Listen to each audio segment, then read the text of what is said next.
আয়োজন কৰিছিলোঁ আৰু প্ৰত্যেক বছৰে আমি বেষ্ট ছেমিনাৰ প্ৰেজেণ্টেশ্যন এৱাৰ্ডটো আমি দিওঁ। গতিকে আজি যিহেতু আমাৰ মাজত প্ৰিন্সিপাল ছাৰ আছে, গতিকে আমি ভাবিছোঁ যে প্ৰিন্সিপাল ছাৰৰ হাতেৰে আমি আমাৰ প্ৰেজেণ্টেশ্যন বেষ্ট প্ৰেজেণ্টেশ্যনটো আমি দিম। আমি দুটা আমি বাছনি কৰিছিলোঁ, বেষ্ট মানে বেষ্ট, কিন্তু আমি অনাৰেৰী মেনশ্যন আৰু এটা আমি প্ৰাইজ স্পেচিয়েল প্ৰাইজ এটা আমি দিছোঁ। এতিয়া তোমালোকে গেছ কৰা কোনে পাবা? 6th সেমিষ্টাৰ কোনে পাব? ৰোমাঞ্চিতা চৌধুৰী।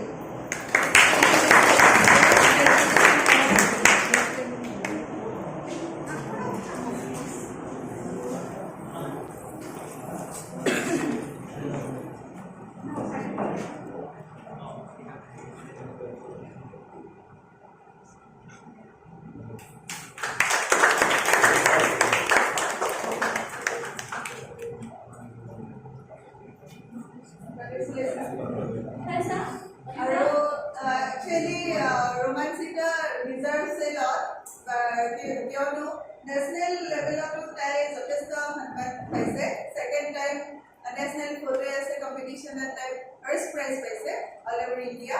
আৰু উই হোপ ফৰ হেট্ৰিক। PG হ'লেও তাই যদি নেক্সট ইয়াৰো পাই যায় তেতিয়াহ'লে উই ফিল প্ৰাউড। আমি এনেও প্ৰাউড ফিল কৰোঁ আৰু অহাবাৰ আৰু বেছি প্ৰাউড ফিল কৰিম। আমি আৰু এটা প্ৰাইজ আমি ভাবিছোঁ দিম বুলি, সেইটো হৈছে অনাৰেৰী মেনশ্যন। কোনে পাব?